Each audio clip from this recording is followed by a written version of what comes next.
Sir ಏನಂತಂದರೆ ಹೋಗ್ತಾ ಹೋಗ್ತಾ ಈಗಷ್ಟೇ ಹೇಳಿದ್ರು ಪ್ರತಿಯೊಂದು ಹೊಸ ಸಿನಿಮಾವನ್ನು ನಾನು ಹೋಗಬೇಕು ಅಂದಾಗ ಕಲಿತಾ ಹೋಗ್ತೀನಿ ಅಂತ ಹೇಳ್ಬಿಟ್ಟು ಅದೇ ರೀತಿ ಪಾತ್ರದ ಬಗ್ಗೆ ನೀವು ಆಯ್ಕೆ ಮಾಡಿಕೊಂಡಾಗ ಅಥವಾ ಯಾವುದೇ ಒಬ್ಬ ಡೈರೆಕ್ಟರ್ ಬಂದು ನಿಮ್ಮನ್ನು ಅಪ್ರೋಚ್ ಮಾಡಿದಾಗ ಆ ಪಾತ್ರವನ್ನು ನೀವು ಮಾಡಿದಾಗ ಆನ್ ಸ್ಕ್ರೀನ್ ಹೆಂಗೆ ಬರುತ್ತೆ ಅನ್ನುವಂತಹ ಊಹೆ ನಿಮ್ಮಲ್ಲಿರುತ್ತೆ. ಸೊ ಅದೇ ರೀತಿ ಡೈರೆಕ್ಟರ್ ಸತೀಶ್ ಅವರು ಬಂದು ನಿಮಗೆ ಈ ಥರ ತಂದೆ ಕ್ಯಾರೆಕ್ಟರ್ನ ಕೊಟ್ಟಾಗ ಇಷ್ಟೂ ಸಿನಿಮಾಗಳಲ್ಲೂ ಕೂಡ ಸಾಕಷ್ಟು ಸಿನಿಮಾಗಳಲ್ಲಿ ಖಳನಾಯಕನಾಗಿ ಆರ್ಭಟಿಸಿದಂಥವ್ರು ಈಗ ಒಂದು ಪಾಸಿಟಿವ್ ರೋಲ್ ಸಿಕ್ಕಾಗ ಎಷ್ಟು ಖುಷಿ ಕೊಡ್ತು, ಅದ್ರ ಜೊತೆಗೆ ಏನೆಲ್ಲ ಕಲಿತ್ರಿ ಈ ಒಂದು ರೋಲ್ಗೋಸ್ಕರ ಅಂತ? ಇಲ್ಲ, ನರೇಟ್ ಮಾಡ್ತಿದ್ದ ಹಾಗೆ ಕೆಲವಾರು ಕಥೆಗಳು, ಕೆಲವಾರು ಪಾತ್ರಗಳು ಹೇಳ್ತಾ ಹೋಗ್ತಿದ್ದ ಹಾಗೆ ಅದು ಗಂಟೆಗಟ್ಟಲೆ ಅದಕ್ಕೆ ಸಮಯ ಕೊಟ್ಟಿರ್ತೀವಿ ನಾವು. ಈ ಥರದ ಒಂದು ಪಾತ್ರನೋ ಅಥವಾ ಕಥೆನೋ ಹೇಳಿದಾಗ ನಮಗೆ ಗೊತ್ತಿಲ್ಲದ ಹಾಗೆ ಮುಳುಗೋಗಿರ್ತೀವಿ, ಕೇಳ್ತಾ ಕೂತ್ಬಿಟ್ಟಿರ್ತೀವಿ, ಸಮಯ ಹೋಗಿರೋದೇ ಗೊತ್ತಾಗೋದಿಲ್ಲ. ಸೊ ಆ ಥರ ಬಂದಂಥ ಎಲ್ಲ ಪಾತ್ರಗಳು ಕೂಡ ನಾನು ಕೇಳಿ ಖುಷಿ ಪಟ್ಟದ್ದು ತೆರೆ ಮೇಲೆ ಬಂದಿದೆ. ಯಾಕೆಂತಂದರೆ ಕೇಳ್ತಿದ್ದ ಹಾಗೆ ಅದನ್ನು ಮೈಗೂಡಿಸ್ಕೊಂಡ್ಬಿಟ್ಟಿರ್ತೀವಿ, ನಮಗೆ ಗೊತ್ತಿಲ್ಲದ ಹಾಗೆ ಅದಕ್ಕೆ ಏನೇನು ಮಾಡಬಹುದು ಅನ್ನೋದು. ಯಾಕೆಂತಂದರೆ ಅದಕ್ಕೆ ಕಾರಣ ಏನಪ್ಪ ಅಂತಂದರೆ ಈಗೇನು ನಮ್ಮ ಏನಂತಾರೆ ಪೂರ್ವರಂಗ, ನಾವು ರಂಗಭೂಮಿಲಿ ಕೆಲಸ ಮಾಡಿದಂಥ ದಿವಸಗಳು, ಅಲ್ಲಿ ಮಾಡಿದ ಕಸರತ್ತು. ಸೊ ಇಲ್ಲಿ ಯಾವುದೋ ಒಂದು ಪಾತ್ರನ ನಾವು ಕೇಳಿದಾಗ ನಮಗೇ ಗೊತ್ತಿಲ್ಲದ ಹಾಗೆ ಅಥವಾ ಗೊತ್ತಿದ್ದೇನೆ ಅದನ್ನು ಒಳಗೆ ಹಾಕ್ಕೋತೀವಿ, ತಲೆಗೆ ಹಾಕ್ಕೋತೀವಿ, ಹೃದಯಕ್ಕೆ ಹಾಕ್ಕೋತೀವಿ, ಇಡಿಯಾಗಿ ಅದನ್ನು ಆವಾಹನೆ ಮಾಡ್ಕೊಂಡ್ಬಿಡ್ತೀವಿ. ಸೊ ಅದನ್ನು ನಾವು on the days of shooting ಅದನ್ನು ಹೋಗಿ ಅದನ್ನು ರೀಪ್ರೊಡ್ಯೂಸ್ ಮಾಡ್ತೀವಿ. ಸೊ ಇದು ಕೆಲವಾರು ಪಾತ್ರಗಳಿಗೆ ಆಗಿದೆ. ಸೊ ಹಾಗಾಗಿ ಅವು ಬೇರೆ ಬೇರೆ ರೀತಿಯಲ್ಲಿ ಕಾಣ್ತಾ ಹೋಗುತ್ತೆ. ಒಬ್ಬ ಸೀರಿಯಸ್ ಸ್ಟೂಡೆಂಟ್ ಆಫ್ ಆ್ಯಕ್ಟರ್ನ ಗುಣ ಅದು. ಸೊ ಅದಕ್ಕೇನು ಬೇಕು ಅನ್ನೋದನ್ನು ಅವನೇ ಈ ಪಾತ್ರ ಒಳಗೆ ಹೋಗ್ತಿದ್ದ ಹಾಗೆ ಅದೆಲ್ಲ ಲೆಕ್ಕಾಚಾರವನ್ನು, ಎಲ್ಲ ಅಭ್ಯಾಸವನ್ನು ಅವನು ಇಂಟರ್ನಲ್ಲಿ ಮಾಡ್ಕೊಂಡ್ಬಿಡ್ತಾನೆ. ಸೊ ಮಾಡಿಕೊಂಡಾಗ ಅದು ಕಾಣುತ್ತೆ, ಆ ಪಾತ್ರ ಹಾಗಾಗೇ ಕಾಣುತ್ತೆ.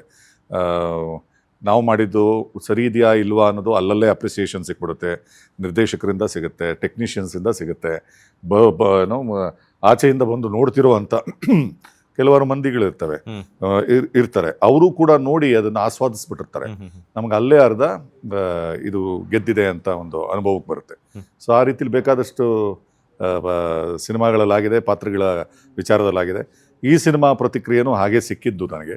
ಸೊ ಹಾಗಾಗಿ ಇದು ಚೆನ್ನಾಗಿ ಮೂಡಿ ಬಂದಿದೆ ಅನ್ನೋ ಒಂದು ವಿಚಾರ ನನಗೆ ಶೂಟಿಂಗ್ ಟೈಮಲ್ಲಿ ಸಿಕ್ಕಿದೆ. ನಿಮ್ಮಿಬ್ಬರು ಕಾಂಬಿನೇಷನ್ಸ್ ಸೀನ್ಸ್ ಏನಾದರೂ ಇದೆಯಾ, ಹೆಂಗೆ ಅಂತ? ಇದೆ ಒಂದು 2-3 ಸೀನ್ ಇದೆ. ಮಾಲೂರು ವಿಜಯ್ ಸರ್ ಅವ್ರ ಜೊತೆಲಿ ಅದ್ಭುತ ಕಲಾವಿದರು ಅವರು ಆವಾಗಿಂದ ಬರೀ ನನ್ನನ್ನು ಹೊಗಳ್ತಾ ಇದ್ದಾರೆ. ಅವರ ಒಂದು ಸೀನನ್ನು ನಾನು ಒಂದು ಕಲ್ಯಾಣಿ ಇದ್ರ ಹತ್ರ ಮಾಡೋವಂಥದ್ದು, ಅವರು ನಮ್ಮ ಅಪೋನೆಂಟ್ ಟೀಮಲ್ಲಿ ಇರ್ತಾರೆ, ನೆಗೆಟಿವ್ ರೋಲ್. ಅಲ್ಲಿ ಭಾಳ ದೀರ್ಘವಾದ, ಭಾಳ ಜೋರಾದ ಏರು ದನಿಯಲ್ಲಿ ಅವರು ಮಾತಾಡಬೇಕಾಗಿರುತ್ತೆ. ಸೊ ಭಾಳ ಅಚ್ಚುಕಟ್ಟಾಗಿ ಆ ಪಾತ್ರಕ್ಕೆ ಏನು ಬೇಕೋ ಅಷ್ಟನ್ನು ಕೊಟ್ಟು ಅದನ್ನು ಭಾಳ ಅದ್ಭುತವಾಗಿ ನಿಭಾಯಿಸಿದ್ರು. ಸೊ ಅವ್ರ ಅಭಿನಯವನ್ನು ಮೊಟ್ಟ ಮೊದಲನೇ ಬಾರಿ ನಾನು ನೋಡಿದ್ದು. ಹಿಂದಿನ ಪರಿಚಯ ಇದ್ರೂ ಕೂಡ ಅವ್ರನ್ನ ನಾನು ಸಂಘಟಕರಾಗಿ ನೋಡಿದ್ದೆ.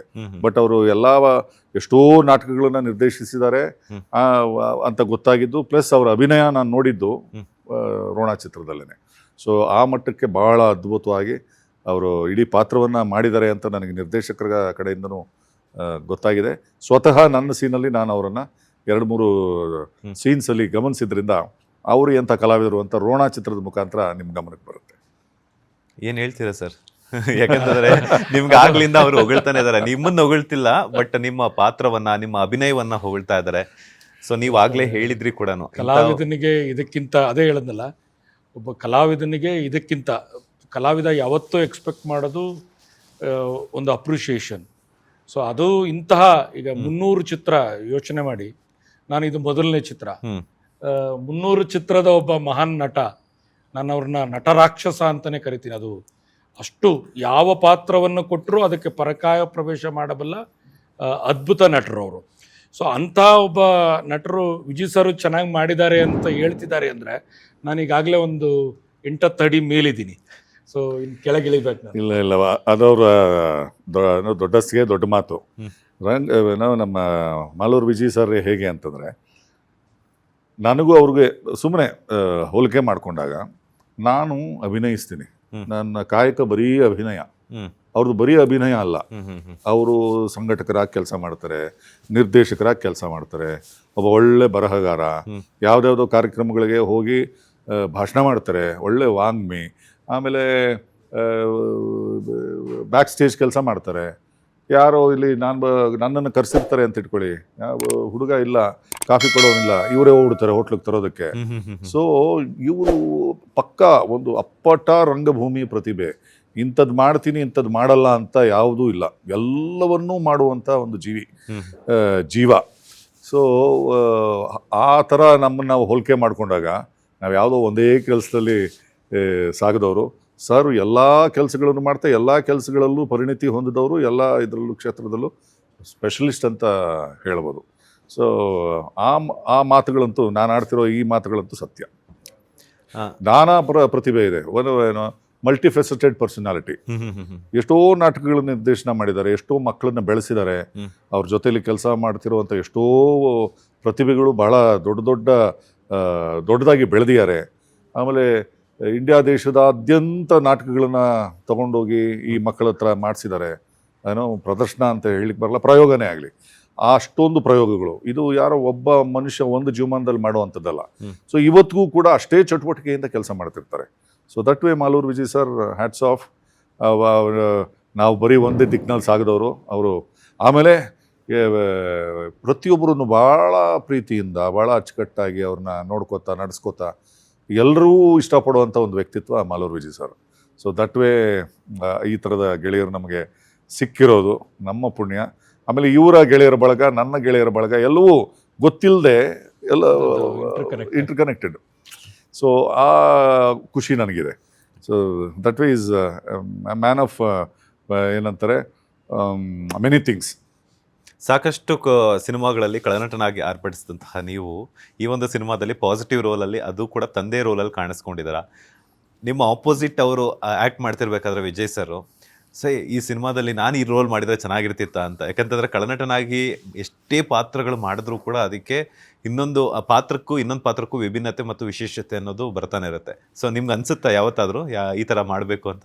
ಇಲ್ಲ, ಅದು ಯಾವಾಗಲೂ ಚಿಕ್ಕ ವಯಸ್ಸಿನಲ್ಲಿ ಆಗಿದ್ದರೆ ಬರ್ತಿತ್ತೇನೋ. ನಾನು ಸ್ವಲ್ಪ ಮೊದಲೆಲ್ಲ ಯಾರೋ, ನಾನು ಅವಾಗಿನ್ನ ಕಲಾವಿದ ಆಗಿರಲಿಲ್ಲ, ಅವಾಗ ಯಾರೋ ಬೇರೆ ಇತರೆ ಕಲಾವಿದರುಗಳು ಮಾಡಿದಾಗ ಏನು ಹಿಂಗೆ ಮಾಡ್ತಿದ್ದಾನೆ, ನನಗೆ ಕೊಟ್ಟಿದ್ರೆ ನಾನು ಹೆಂಗೆ ಮಾಡ್ಬೋದಾಗಿತ್ತು ಅನ್ನೋದು ಗೊತ್ತಿಲ್ಲದೆ ನಮ್ಮ ಮನಸ್ಸಿನಲ್ಲಿ ಮೈಂಡ್ ವಾಯ್ಸ್ ಕೆಲಸ ಮಾಡೋದು. ಈಗ ಸಾಕಷ್ಟು ದಾರಿ ಸವಿಸ್ಬಿಟ್ಟಿದ್ದೀವಿ, ಒಂದಷ್ಟು ಕ್ರಮಿಸಿದ್ದೀವಿ. ಆಮೇಲೆ ಈಗ ಸಣ್ಣತನಗಳು, ಸಂಕುಚಿತ ಮನೋಭಾವನೆಗಳು ಇಲ್ಲ. ಆ ಥರದ ಪಾತ್ರಗಳು ಬೇಕಾದಷ್ಟು ಮಾಡಿದ್ದೀನಿ ನಾನು. ಸೊ ನನ್ನ ಜೊತೆಲಿ ಇನ್ನೊಬ್ರು ಯಾರೋ ಕೊಟ್ಟಿರುವಂಥ ಪಾತ್ರವನ್ನು ಅಷ್ಟೇ ಅಚ್ಚುಕಟ್ಟಾಗಿ ಅದ್ಭುತವಾಗಿ ಮಾಡ್ತಿದ್ದಾರೆ ಅಂತಂದರೆ ಅದನ್ನು ಭಾಳ ದೊಡ್ಡ ಏನಂತಾರೆ ಕೈಗಳಿಂದ ನಾನು ವೆಲ್ಕಮ್ ಮಾಡೋದಕ್ಕೆ ಇಷ್ಟಪಡ್ತೀನಿ. ಅವ್ರನ್ನ ಇನ್ನೂ ಚೆನ್ನಾಗಿ ಮಾಡಲಿ ಅಂತ ಆಸೆ ಪಡ್ತೀನಿ. ಸೊ ಅವು ಕೌಂಟ್ರ್ ಎದುರಾ ಬದ್ರ ಆ ಮಟ್ಟದ ಇದ್ದಿದ್ದಾಗ, ಗಿವ್ ಆ್ಯಂಡ್ ಟೇಕ್ ಇದ್ದಾಗ ಸೀನ್ ಕಳೆ ಕಟ್ಟುತ್ತೆ. ಸೊ ಅಲ್ಲಿ ಯಾವ ಸಣ್ಣತನಗಳು ತಲೆಗೆ ಬರೋದಿಲ್ಲ ನನಗೆ. ಸೊ ಮಾಲೂರು ವಿಜಯ್ ಸರ್ ಈಗ ಆ ಪಾತ್ರನ ಅಷ್ಟು ನನಗಿಂತನೂ ಚೆನ್ನಾಗಿ ಅವರು ಮಾಡಿದ್ರು ಅಂತ ನನಗೆ ಅನ್ನಿಸ್ತು. ನಾನು ಒಂದು ವೇಳೆ ಆ ಪಾತ್ರ ಮಾಡಿದರೆ ನಾನು ಮಾಡ್ತಿದ್ದಕ್ಕೂ ಅವ್ರು ಮಾಡಿದ್ದಕ್ಕೂ ನನಗೆ ಹೆಮ್ಮೆ ಅನಿಸ್ತು, ಖುಷಿ ಅನಿಸ್ತು. ಸೊ ಯಾಕೆ ಅದ್ರ ಬಗ್ಗೆ ಬೇಜಾರು ಪಟ್ಕೊಳ್ಳಿ, ನನ್ನ ಪಾತ್ರ ನಾನು ಮಾಡಿದೆ, ಅವ್ರ ಪಾತ್ರ ಅವ್ರು ಮಾಡಿದ್ರು, ಒಟ್ಟಾರೆ ಸೀನು ಚೆನ್ನಾಗಿ ಬಂತು. ನಾನು ಬೇಜಾರು ಅಂತ ಹೇಳಿದೆ, ಏನಕ್ಕೆ ಕೇಳಿದೆ ಅಂತಂದರೆ, ಇವಾಗ ಆ ಒಂದು ಪಾತ್ರ ಕನೆಕ್ಟ್ ಆಗ್ಬಿಡ್ತಿದ್ವಲ್ಲ. ಸೊ ಯಾವುದೋ ಒಂದು ಪಾತ್ರ ಅಂದಾಗ ಈ ಪಾತ್ರ ನಾನು ಮಾಡಿದರೆ ಚೆನ್ನಾಗಿರ್ತಿತ್ತು ಅನ್ನೋ ಒಂದು ಭಾವನೆ ಒಂದ್ಸಲ ಬಂದೇ ಬರುತ್ತೆ. ಸೊ ಆ ಒಂದು ವಿಚಾರಕ್ಕೆ ಕೇಳಿದೆ. ಇಲ್ಲ, ಆ ಥರ ಏನು ಬರಲಿಲ್ಲ. ಹೇಗೆ ಅಂದರೆ ಈ ಥರದ ಕ್ಯಾರೆಕ್ಟರ್ಸು ಅವರು ಬೇಕಾದಷ್ಟು ಮಾಡಿದ್ದಾರೆ, ನಾಟ್ 1 or 2 ಅಂತಲ್ಲ. ಸೊ ಹಾಗಾಗಿ ಅವರು ತುಂಬಿದ ಕೊಡ ಅಂದರೆ ಎಲ್ಲವನ್ನ ತುಂಬ್ಕೊಂಬಿಟ್ಟಿದ್ದಾರೆ. ಸೊ ಹಾಗಾಗಿ ನೀವು ಅದನ್ನು ತುಂಬಿದ ಕೊಡ ಅಂದಮೇಲೆ ಅದನ್ನು ಗ್ಲಾಸಲ್ಲಿ ಹಾಕಿದ್ರು ಅವ್ರು ಗ್ಲಾಸಿಗೆ ಹೋಗ್ತಾರೆ, ಪಾತ್ರೆಯಲ್ಲಿ ಹಾಕಿದ್ರೆ ಪಾತ್ರೆಗೆ ಹೋಗ್ತಾರೆ. ಅಂದರೆ ಸರ್ ಹೇಳ್ತಿರೋದು, ಅವ್ರನ್ನ ನಾನು ಇದು ಮಾಡ್ತಿಲ್ಲ, ಅದು ನಾನು ಮಾಡಿಬಿಟ್ಟಿದ್ದೀನಿ ಬೇಕಾದಷ್ಟು ಅಂತ. ಆ ಥರದ ಕೆಲವಾರು ರಾಜಕೀಯ ಸಂಬಂಧಿ ಪಾತ್ರಗಳನ್ನು, ರಾಜಕಾರಣಿ ಪಾತ್ರಗಳನ್ನು ನಾನು ಮಾಡಿದ್ದೀನಿ. ಸೊ ಹಾಗಾಗಿ ನನಗೇನು ಅನಿಸ್ಲಿಲ್ಲ. ಬಟ್ ಅವ್ರು ಇನ್ನೂ ಅದಕ್ಕೆ ಜೀವ ತುಂಬಿ ಚೆನ್ನಾಗಿ ಆ್ಯಕ್ಟ್ ಮಾಡಿದ್ರು ಅಂತ ನನಗೆ ಆ ಟೈಮಲ್ಲಿ ಅನ್ನಿಸ್ತು. ಹೆಮ್ಮೆ ಇದೆ. ಹೇಳಿ ಸರ್, ರೋಣ ನಾನು ಮಾಡಬೇಕಿತ್ತು ಅಂತೇನೋ ಅನಿಸ್ಲಿಲ್ಲ. ರೋಣಾದಲ್ಲಿ ಈ ಒಂದು ಪಾತ್ರ ಎಷ್ಟು ವಿಶೇಷವಾಗಿ ಮೂಡಿ ಬಂದಿದೆ ನಿಮ್ಮ ಪ್ರಕಾರ ಅಂತ? ರೋಣಾದಲ್ಲಿ ನನ್ನ ಪಾತ್ರ ಹೇಗೆ ಬಂದಿದೆ ಅನ್ನೋದನ್ನ ಇಂಟರ್ನ್ ಪ್ರೇಕ್ಷಕರು ಪ್ರಭುಗಳು ಹೇಳಬೇಕು. ಬಟ್ ರೋಣಾ ಚಿತ್ರ ಹೇಗೆ ಬಂದಿದೆ ಅಂತ ಹೇಳೋದಾದರೆ, ಇದೊಂದು ಅದ್ಭುತವಾದ ರೀತಿಯಲ್ಲಿ ಮಾಡಿದ್ದೀವಿ. ಎಲ್ಲರೂ ಕನಿಷ್ಠ 2 ವರ್ಷಗಳ ಕಾಲ ಇದಕ್ಕಾಗಿ ಶ್ರಮ ವಹಿಸಿದ್ದೀವಿ. ಕಥೆಯಿಂದ ಹಿಡಿದು ಇವತ್ತು ರಿಲೀಸಿಗೆ ಹೊರಡೋ ಹತ್ತಿರದವರೆಗೂ 2 ವರ್ಷಗಳ ಸುದೀರ್ಘ ಹಾದಿಯನ್ನು ಸವಿಸಿದ್ದೀವಿ. ಸೊ ಅದಕ್ಕೆ ಆ 2 ವರ್ಷಗಳ ಶ್ರಮಕ್ಕೆ ಇದೊಂದು ಒಳ್ಳೆ ಪ್ರಾಡಕ್ಟ್ ರೆಡಿಯಾಗಿದೆ. ಆ ಪ್ರಾಡಕ್ಟು ಜನರ ಮುಂದೆ ತಗೊಂಡೋಗೋ ಪ್ರಯತ್ನದಲ್ಲಿದೆ. ಲೇಟೆಸ್ಟ್ ಹಾಗೂ ಇಂಟ್ರೆಸ್ಟಿಂಗ್ ಸುದ್ದಿಗಳಿಗಾಗಿ ಬಾಸ್ ಟಿವಿ ಕನ್ನಡ ಚಾನೆಲ್ನ ಸಬ್ಸ್ಕ್ರೈಬ್ ಮಾಡಿ. ಹಾಗೆಯೇ ಬೆಲ್ ಐಕಾನ್ ಪ್ರೆಸ್ ಮಾಡಿ. ಇದರ ಜೊತೆಗೆ ಫೇಸ್ಬುಕ್, ಇನ್ಸ್ಟಾಗ್ರಾಮ್, ಎಕ್ಸ್ನಲ್ಲೂ ಮಿಸ್ ಮಾಡದೆ ಫಾಲೋ ಮಾಡಿ.